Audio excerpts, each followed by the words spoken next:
Welcome to AI Briefing. The content of the briefing includes ChatGPT-aided ransomware in China results in 4 arrests. From school bans to Sam Altman drama, the big developments in AI in 2023. Silicon Valley's dark sustainability secret. Zero COVID, China's year of forgetting. Media and tech war over generative AI reaches new level. ChatGPT-aided ransomware in China results in 4 arrests. South China Morning Post. 4 individuals in China have been arrested for developing ransomware using OpenAI's ChatGPT, marking the first case in China involving the chatbot. The hackers demanded 20,000 Tether cryptocurrency to restore access to systems they had blocked. OpenAI's chatbot is not officially available in the country and the use of the technology was not mentioned in the charges against the individuals. OpenAI has restricted access to its products in China and other sanctioned markets. This case highlights the legal challenges surrounding the use of generative AI in China and globally. From school bans to Sam Altman drama, the big developments in AI in 2023. Al Jazeera. The year 2023 was a significant one for the artificial intelligence (AI) industry, marked by debates and regulatory developments. OpenAI's ChatGPT caused controversy when it was used by students for homework and essay writing, leading to bans in some schools. Concerns were raised about the potential for misinformation, copyright infringement, and targeted harassment facilitated by AI-generated content.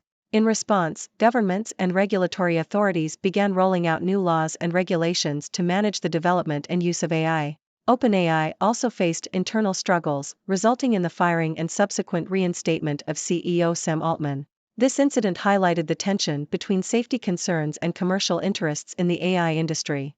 Public sentiment regarding AI remains mixed, with many expressing concerns about risks such as mass surveillance, job displacement, and social isolation.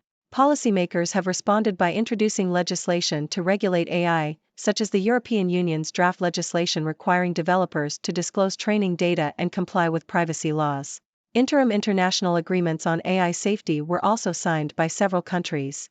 The private sector has also been affected, with class action lawsuits alleging copyright infringement and fears of job loss leading to strikes in the entertainment industry. Looking ahead to 2024, the impact of generative AI on elections and the potential for online misinformation campaigns are key concerns. Silicon Valley's dark sustainability secret. Telegraph. Data centers that power artificial intelligence (AI) tools such as ChatGPT are consuming vast amounts of water, exacerbating the global water crisis. Freshwater accounts for just 3% of all water on Earth, and less than 1% can be used for drinking or irrigation. Demand for water has increased by 40% over the past 4 decades and is expected to rise by a further 25% by 2050. Data centers are now the 10th largest water consumers in the U.S. Companies such as Google and Microsoft, which operate large data centers, are facing increasing tensions with local communities over water usage. Solutions such as using seawater are not straightforward due to the need for purification and the corrosion of cooling pipes. The problem is compounded by the fact that water used for cooling data centers cannot be recycled like water used for other purposes. BofA estimates that addressing the global water scarcity threat will cost around $1 trillion per year until 2030, equivalent to just 1% of global GDP. Zero COVID, China's year of forgetting. Financial Times. An article in the Financial Times explores the memories and experiences of individuals living in Shanghai during the COVID-19 pandemic and the subsequent lockdown measures implemented by the Chinese government. The author discusses the existence of a police vehicle parked at a particular intersection in Shanghai, which has remained stationary for over a year. The vehicle serves as a physical reminder of the lockdown period and the government's control measures. The author interviews various individuals about their experiences during the lockdown, including a woman who was locked down in her apartment for 84 days and an expat couple who relied on social media for communication and information during the lockdown. The article also reflects on the limitations and biases inherent in documenting and remembering historical events, and how personal experiences and perspectives shape the collective memory of a particular period. The author concludes by describing a scene in which a group of elderly individuals gather to sing a nostalgic anthem, symbolizing the resilience and determination of the Chinese people during difficult times. Media and tech war over generative AI reaches new level. Financial Times. The New York Times has filed a lawsuit against OpenAI and Microsoft, stating that months of negotiation have failed to produce terms to protect the company's rights and provide fair compensation. The legal dispute highlights the growing tension between the tech and media industries over generative AI technology. The case bears similarities to early cases involving search engines, but differs in that AI services like ChatGPT can answer questions directly, potentially substituting for original source material. The outcome of the case could have implications for how AI companies use copyrighted content. Huawei sees 9 PC sales growth in 2023, boosted by Mate 60 Pro 5G comeback. South China Morning Post. Huawei expects its sales to exceed 700 billion Chinese yuan, $99.1 billion, in 2023 after launching a new 5G smartphone and as it continues to diversify its revenue streams. This would be a 9% YoY increase in total sales for the full year, compared to a 0.9% increase in 2022 and a 28.6% plunge in 2021. The company's rotating chairman, Ken Hokuan, warned of serious challenges ahead in 2024 and urged employees to avoid blind optimism. Huawei has been battling U.S. sanctions that have impacted its smartphone business and overseas sales. Huawei sales near $100 billion in year of chip breakthroughs. Bloomberg. Chinese tech giant Huawei saw its revenue increase by 9% in 2023, reaching over 700 billion Chinese yuan, $98.7 billion, driven by a strong smartphone business and robust 5G equipment sales. The company has made a comeback after being cut off from overseas suppliers by the US in 2019, and it has become a symbol of China's resolve to counter US restrictions. However, Huawei has warned of the challenges it may face in 2024 due to the volatile global economy and changes in the business environment. The company aims to maintain its technological advances by investing in emerging technologies such as artificial intelligence. Letters. Don't let rewilding be an obstacle to progress in British food production. Telegraph. The Countess of Carnarvon has written an article arguing that farmers need support and that the UK should focus on self-sufficiency in food production to reduce reliance on imports. She highlights the importance of agriculture in maintaining a healthy environment and the need to grow as much food as possible. The Countess also criticizes the government's contradictory approach of providing foreign aid to improve global food supplies while encouraging British farmers to rewild their land. She argues that it is illogical to prioritize planting trees and growing wildflowers over food production. In response to the Countess's article, Lord Benyon, the Minister of State for the Department for Environment, Food and Rural Affairs, states that the government is committed to maintaining current levels of food security. He argues that farmers are finding ways to continue producing food while also delivering public goods and protecting the environment. Lord Benyon suggests that most farmers are somewhere in between being barley barons and having rewilded land. In a separate letter, Rabbi Dr. Jonathan Romaine argues for the option of assisted dying in England. He believes that dying people should have the choice to end their lives if they are terminally ill, mentally competent, and want it for themselves. Rabbi Romaine argues that this is a matter of shortening death, not shortening life.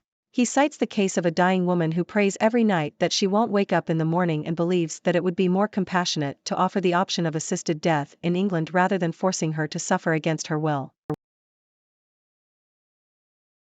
First FT, foreign investors unwind $33 billion bet on China. Financial Times. Foreign investors are pulling out of China, with nearly 90% of the money that flowed into the country's stock market in 2023 having left. Net foreign investment in China-listed shares reached a peak of 235 billion renminbi, $33 billion, in August. This figure has since fallen 87% to just 30.7 billion renminbi. Traders and analysts have blamed the pessimism on the outlook for the Chinese economy among global fund managers. If EVs are the future is a long way off. Bloomberg. Chinese automaker BYD has surpassed Tesla in electric vehicle (EV) deliveries this year, highlighting the Chinese dominance in the EV market. Liam Denning, writing for Bloomberg Opinion, suggests that one of the key reasons for China's success in this area is the affordable pricing of its EV models. Denning argues that an EV revolution needs reasonably priced electric vehicles, rather than expensive models that only appeal to a niche market. He also notes that the Chinese market has shown a greater affinity for EVs compared to the US, where internal combustion engines still dominate. Denning's comments come in the wake of news that the National Highway Traffic Safety Administration is pushing Tesla to recall all its vehicles due to safety concerns related to the company's autopilot system. This has led to questions about the feasibility of self-driving cars and whether Tesla can address the issue. Denning concludes by pointing out that global demand for gasoline has returned to pre-pandemic levels, suggesting that the plug-in future has not yet arrived. Shoot for the moon with the Globe's 2023 science quiz. The Globe and Mail. India became the fourth country to successfully land a spacecraft on the moon in 2023. India's Chandrayaan-3 mission, including a lander and rover, touched down near the moon's south pole on August 23. However, the rover shut down for the onset of lunar night in early September and did not reactivate. Japan is currently heading for an attempted soft landing on the moon in January. Jeremy Hansen was chosen to become Canada's first astronaut to fly on a mission to the moon. He and 3 U.S. astronauts were selected to be the crew of Artemis II, the mission to circle around the moon and return, scheduled to launch no earlier than next November. A NASA capsule carrying a sample of the asteroid Bennu returned to Earth in September. So far, about 70 grams of asteroid material has been extracted, but scientists have not been able to remove 2 screws that would allow access to the remainder of the sample. The team is working on a new procedure to open the container. A decade since his life-changing ski accident, the health of Michael Schumacher remains a guarded secret. ABC. This article provides an overview of the skiing accident that left Formula One champion Michael Schumacher with severe injuries and the subsequent lack of information about his condition over the past decade. Schumacher was skiing with his son in 2013 when he fell and hit his head on a rock. He was in a coma for 6 months and has not been seen in public since. The Schumacher family has kept his condition private, leading to speculation and rumors. While a few close friends and family members have some knowledge of his condition, details are scarce. Former F1 driver Philippe Streiff, a friend of Schumacher's, revealed that he is paralyzed, has memory problems, and speech difficulties. Schumacher's wife, Karina, has been protective of his privacy, and she has worked to ensure his comfort and therapy. Former Ferrari boss Jean Todt, a close friend, described Schumacher as being different and said he is no longer the same person he was before the accident. The lack of information about Schumacher's condition has led to questionable media tactics, such as a German publication publishing an AI-generated interview with Schumacher, leading to backlash and an apology. What you may have overlooked in China this year. Bloomberg. Mexico has overtaken China as the biggest source of imports for the U.S., with cars and trucks forming a major part of Mexico's expanded trade as automakers like Tesla boost operations there. Taiwanese assemblers, including Quanta Computer and Foxconn, have also shifted their manufacturing to Mexico, taking on more work for U.S. clients. Rising wages in China and national security concerns have diminished China's cost advantage and led to a shift away from Chinese manufacturing. In addition, Chinese airlines are struggling to recover as international routes remain at less than half of pre-COVID levels, indicating a growing disintegration from the rest of the world. Meanwhile, China's industrial sector is booming as new loans to real estate developers slow, with debt issued to industrial enterprises growing by over 30% in 2023 compared to 5% for real estate development. The next act for generative AI. Financial Times. Despite the hype surrounding artificial intelligence, AI, this year, few compelling business use cases for the technology emerged, with concerns over data security, intellectual property rights, and generative AI's inaccuracies deterring companies from deploying it. However, this is likely to change in 2023 as AI moves from experimentation to focused adoption. The technology is being embedded in almost all services of big tech companies, and other firms are also recognizing its possibilities and limitations. Trends such as the development of smaller, more accessible AI models and the launch of more powerful multimodal models will further accelerate AI adoption. Well, my fellow observers of the six-dimensional universe. It's your friendly neighborhood Six Doctor here, bringing you the latest and greatest news from across the dimensions. Let's dive right in, shall we? First up, we have the case of ChatGPT-powered ransomware in China. 4 individuals were caught using OpenAI's chatbot to develop ransomware and demanded 20,000 Tether cryptocurrency as payment. I guess they thought they could chat their way to some quick cash, but it seems their plan didn't chat out so well for them. This highlights the legal challenges surrounding generative AI, and it's a reminder that even the most advanced technology can fall into the wrong hands. Speaking of AI, 2023 was quite the year for the industry.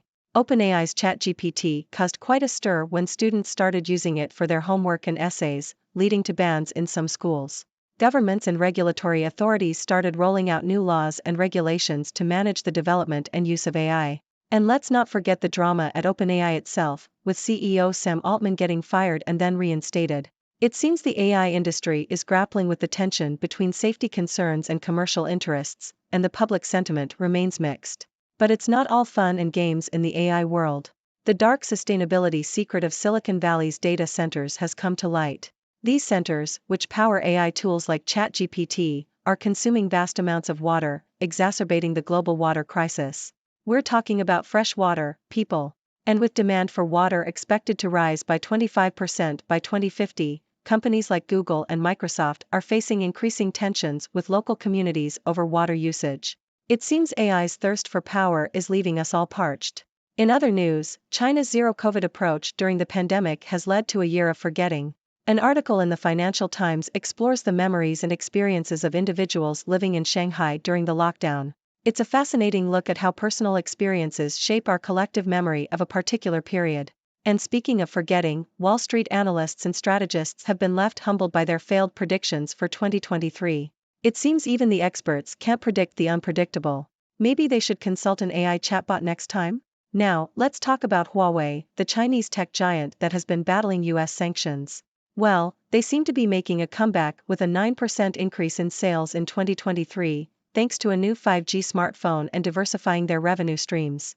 But their rotating chairman warned of serious challenges ahead in 2024. It seems the road to success is not without its bumps and roadblocks.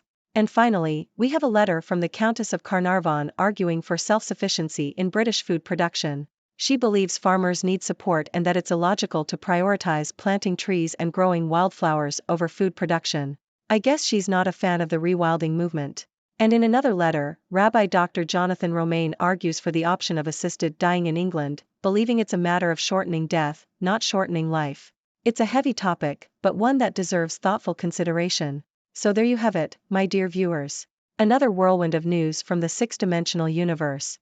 From AI controversies to water scarcity, from forgotten lockdowns to failed predictions, and from tech giants to food production debates, it's been quite a ride. But what are your thoughts? How do you feel about AI-powered ransomware? Are you concerned about the sustainability of data centers? And what about the future of food production? As always, I'm eager to hear your thoughts and answer any questions you may have. So let's get chatting, my friends. Thank you for tuning in. The content above showcases the latest briefing reports and analytical synopses, thoughtfully curated by the 6Do team. These insights stem from a wide array of reputable media outlets, think tanks, government sources, and specialized experts worldwide. We encourage you to explore these sources for a comprehensive perspective. Keep in mind that while the content may not always align with the official standpoint of 6Do Brief, it's not meant to be taken as absolute directives for decision-making. Comprising seasoned media professionals, learned scholars, and accomplished scientists, the 6Do team embodies a trailblazing, fully independent media entity. To customize 6Do Brief to meet your professional needs, you have the option to subscribe to a diverse array of briefings on our website, 6dobrief.com. Regardless of your location, you can conveniently receive 6Do Brief via email.